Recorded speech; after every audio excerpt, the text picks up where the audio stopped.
You spoke about healthcare just there and fixing some of the issues that the world does face. Where would we be if we didn't talk about the global pandemic and investing into companies that might benefit from it? How does that apply to if you are a sustainable investor trying to benefit from coronavirus or COVID-19? How do people go about it? Well, I think it's difficult to talk about benefiting from it in a way. It feels a little bit.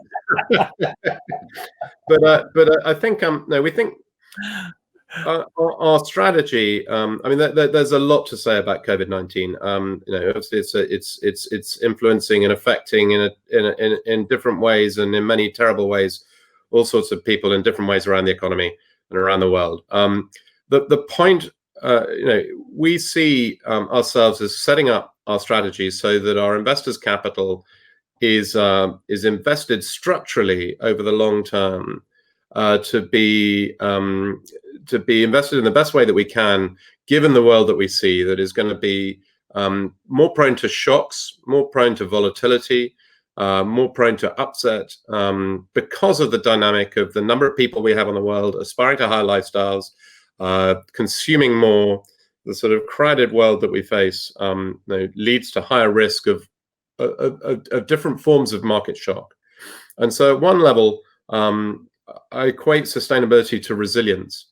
And what we're looking for is companies that are run providing products and services that do good for the world, but also that are run in a resilient way. So at one level, that we're looking for companies that are run in a more resilient way. And in some cases, in many cases, that's been proven out across a broader aspect of the economy in this last during 2020, as more resilient companies have tended to face the pandemic in a better way. But clearly, in the direct impact of coronavirus and the pandemic, then companies concentrated in the healthcare sector, focused on R&D, focused on diagnostic tools, focused on new research for new therapies.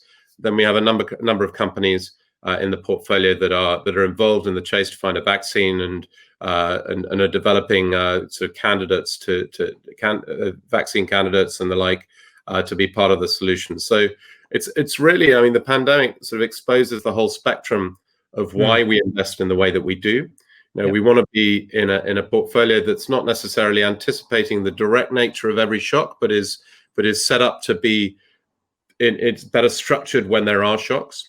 The sort of social as well as the environmental themes give a balance in the portfolio between those that have more exposure to cyclicality and have more economic exposure, which tends to be more in the environmental themes, and those that are more defensive, which tends to be more in the social themes like health. So health, in a broader sense, has been more defensive in the pandemic because clearly it's the last area of spending that we're going to be cutting at the moment. And then in the sort of minutiae of what we know of companies that are looking to address the problems, address the challenges, then yes, as we're focused on R&D as companies that are looking for solutions, then we do have companies in the portfolio that are actively involved in the chase to find a vaccine.